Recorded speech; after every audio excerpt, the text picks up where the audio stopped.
샬롬, 말씀과 함께 새로운 날 또 기도로 시작해 보겠습니다. 사랑하는 주님, 하나님의 말씀 앞에 늘 감사와 기쁨으로 반응하는 삶이기를 원합니다. 성령 하나님, 오늘 이곳에 말씀으로 찾아오셔서 말씀과 함께 하시는 주님을 누리는 은혜가 있게 하여 주시옵소서. 예수님의 이름으로 기도합니다. 아멘. 기도 제목이 간절할수록 우리는 이런 말 하지 않습니까? 주님, 제가 얼마나 힘든지 아시죠? 나 사랑하신다며요. 그러면 빨리 응답해 주세요. 그런데 현실은 종종 그렇지 않잖아요. 주님이 사랑하신다고 믿는데 정작 내 상황은 점점 더 나빠지고, 왜 이렇게 늦으실까? 왜 이렇게 응답이 늦으실까라는 질문만 계속 깊어지잖아요. 그러다가 골든타임 지나가 버리고 내 삶은 이제 소망이 절망으로 바뀌는 거 아닌가, 이런 생각, 두려움이 밀려오기도 하지요. 요한복음 11장에서 예수님이 가장 사랑하시는 집 한가운데 이런 일이 생기고 있어요. 사랑하신다는데 왜 우리 집에 안 오실까? 무슨 얘기냐고요? 오늘 본문의 이야기 한번 같이 귀 기울여 들어보시죠. 요한복음 11장 1절에서 16절 말씀입니다. 제11장. 어떤 병자가 있으니 이는 마리아와 그 자매 마르다의 마을 베다니에 사는 나사로라. 이 마리아는 향유를 죽게 붓고 머리털로 주의 발을 닦던 자요, 병든 나사로는 그의 오라버니더라. 이에 그 노이들이 예수께 사람을 보내어 이르되, 주여, 보시옵소서. 사랑하시는 자가 병들었나이다. 예수께서 들으시고 이르시되, 이 병은 죽을 병이 아니라 하나님의 영광을 위함이요 하나님의 아들이 이로 말미암아 영광을 받게 하려 함이라. 예수께서 본래 마르다와 그 동생과 나사로를 사랑하시더니 나사로가 병들었다 함을 들으시고 그 계시던 곳에 이틀을 더 유하시고 그 후에 제자들에게 이르시되, 유대로 다시 가자. 랍비여, 방금도 유대인들이 돌로 치려 하였는데 또 그리로 가시려 하나이까? 낮이 12시간이 아니냐. 사람이 낮에 다니면 이 세상의 빛을 보므로 실족하지 아니하고 밤에 다니면 빛이 그 사람 안에 없는 고로 실족하느니라. 우리 친구 나사로가 잠들었도다. 그러나 내가 깨우러 가노라. 주여, 잠들었으면 낫겠나이다. 예수는 그의 죽음을 가리켜 말씀하신 것이나 그들은 잠들어 쉬는 것을 가리켜 말씀하심인 줄 생각하는지라. 이에 예수께서 밝히 이르시되, 나사로가 죽었느니라. 내가 거기 있지 아니한 것을 너희를 위하여 기뻐하노니 이는 너희로 믿게 하려 함이라. 그러나 그에게로 가자. 디두모라고도 하는 도마가 다른 제자들에게 말하되, 우리도 주와 함께 죽으러 가자. 아멘. 자, 오늘 본문이 시작되고 이 요한이 마리아를 소개하는데요, 아직 일어나지 않은 12장에 사실 이 사건이 나오거든요. 아직 일어나지 않은 사건으로 마리아를 미리 소개합니다. 원독자들은 다 알고 있는 사람이었다는 거겠죠. 여러분이 아는 바로 그 마리아 이야기 지금 시작합니다. 이렇게 얘기하는 거고요. 또 그 소개를 가만히 보면 이 가정이 예수님과 아주 가까운 관계에 있었구나 하는 것을 우리가 보게 됩니다. 그래서 나사로의 누이들이 그 오라비가 아플 때 예수님께 사람을 보내며 이렇게 표현하잖아요. 주여, 보시옵소서. 사랑하시는 자가 병들었나이다. 상황은 알려주는 거예요. 그런데 결정은 예수님께 맡기는 그런 고백이라고 여러분 느껴지세요? 사랑하시는 자, 이 표현에는 가장 깊은 신뢰가 담겨 있죠. 당신이 사랑하시는 사람입니다. 당신이라면 어떻게 해야 하실지 잘 아실 겁니다. 이것이 기도의 또 가장 아름다운 모델 아닌가 이런 생각도 해보게 됩니다. 방법은 하나님께 지시하지 않는 거죠. 우리가 그렇게 못하잖아요. 그런데 하나님 내가 원하는 방식대로 해주세요 라는 기도를 하곤 하죠. 그런데 이 기도는 그런 원하는 방식이 아니라 상황을 아뢰고 사랑하시는 분의 주권에 맡기고 있는 기도의 모습, 우리가 이것도 유심히 보아야 할 말씀이라고 생각해요. 그런데 예수님의 반응이 의외입니다.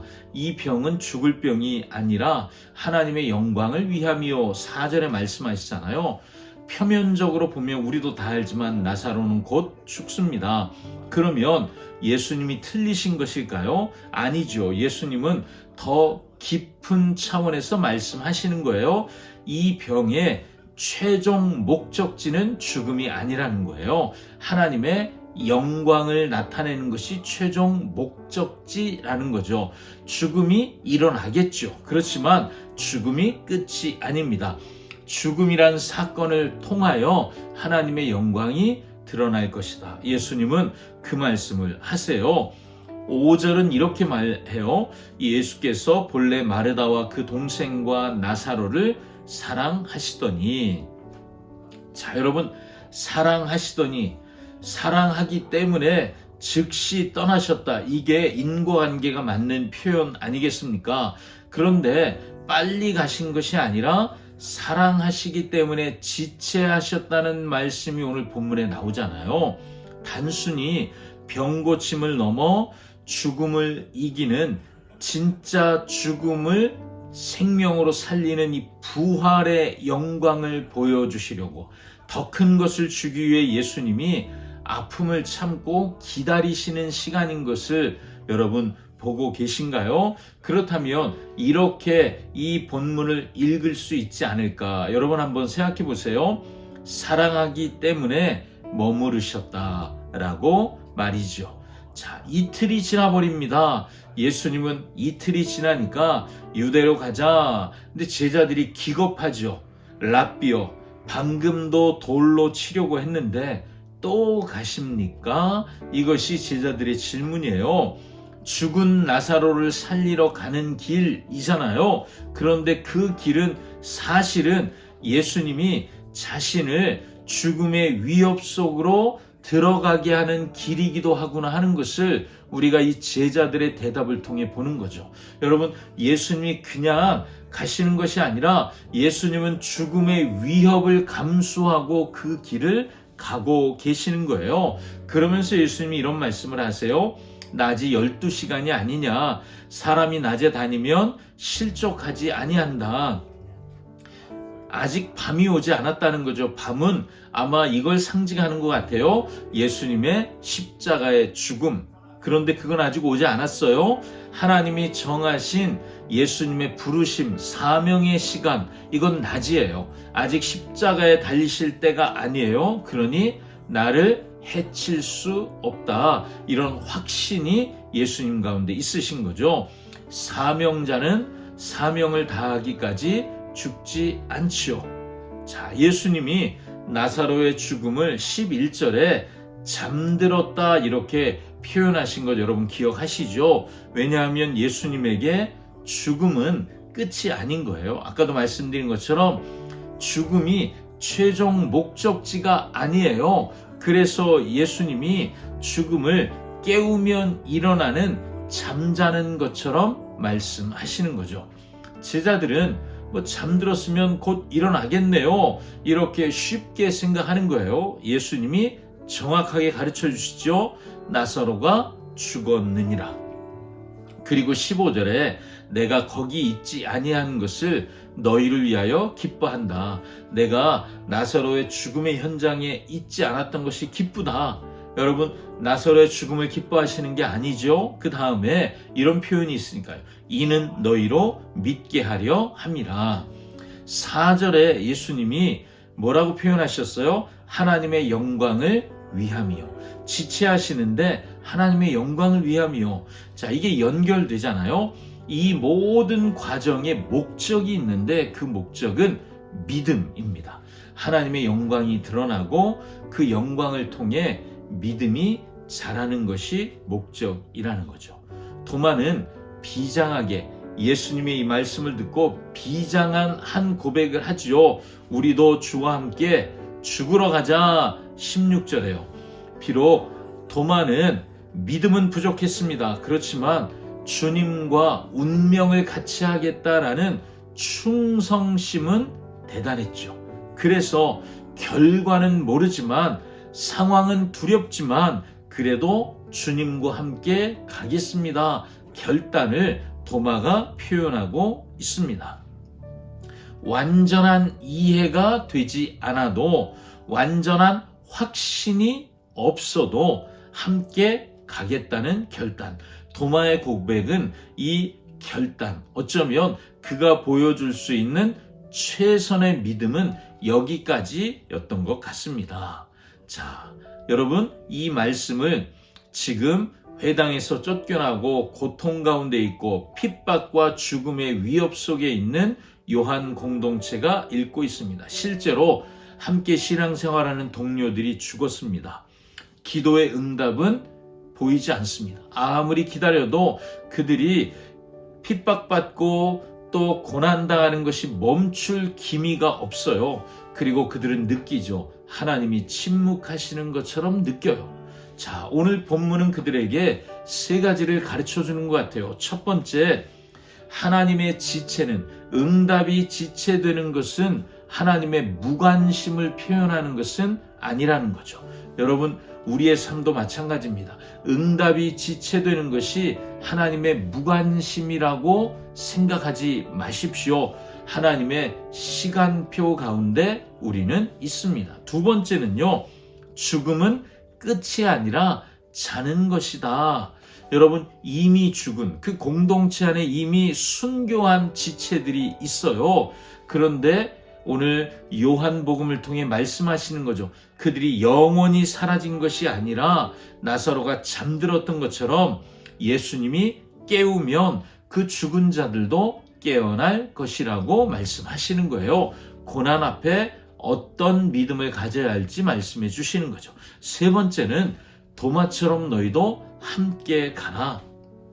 모든 것이 이해되지 않아도 두려워도 괜찮다. 이게 해결돼야 따라올 수 있는 길이 아니라 주님과 함께 도마처럼 그저 내가 할 수 있는 만큼 따라가라. 그 결단이면 충분하다, 이 말씀을 하시는 거죠.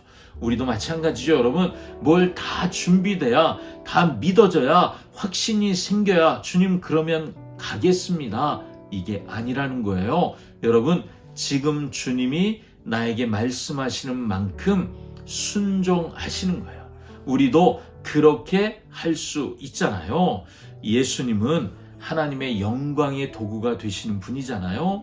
예수님은 죽음을 잠으로 표현하시고 발걸음을 옮기시며 죽음에 잠든 친구를 깨우시는 분이시죠. 죽음 위에 서 계시는 분, 죽음을 이기시는 분이십니다. 그래서 우리도 오늘 말씀을 기억하며 우리도 결단해야 되겠죠. 아까 말씀드린 것처럼 응답의 부재가 하나님의 사랑의 부재로 오해하면 안 돼요. 응답이 없다고 날 사랑하시는 것이 아닌가 봐, 이런 생각은 우리 안에서 내려놓으셔야 한다는 거죠. 이 병은 죽을 병이 아니야 말씀하셨잖아요. 고통의 최종 목적지는 고난이 아니에요. 고통의 최종 목적지는 우리를 힘들게 하고 절망으로 끝나는 것이 아니라는 것입니다. 최종 목적지는 합력하여 선을 이루시고 하나님의 영광을 보여주시는 것입니다. 아멘. 세 번째는요, 도마처럼 우리도 함께 일어나 예수님을 따라야 합니다. 죽음도 잠으로 바꾸시는 예수님의 능력만 신뢰하시고 절망이 아닌 소망의 노래를 부르는 하루 되시기를 축복합니다. 기도하죠. 사랑하는 주님, 나사로가 병들었을 때 즉시 가시지 않고 이틀을 더 머무셨던 주님의 깊은 뜻을 묵상해 봅니다. 때로는 응답이 더디다고 그것이 나를 향한 무관심인 양, 또 나를 향한 하나님의 사랑이 없는 것처럼 생각했던 우리의 어리석음을 긍휼히 여겨 주시옵소서. 오늘도 부활의 영광을 보기까지 인내하며 기다리는 믿음의 삶을 살게 해 주시옵소서. 예수님의 이름으로 기도합니다. 아멘. 아멘. 예수님과 함께 일어나 걸읍시다. 샬롬.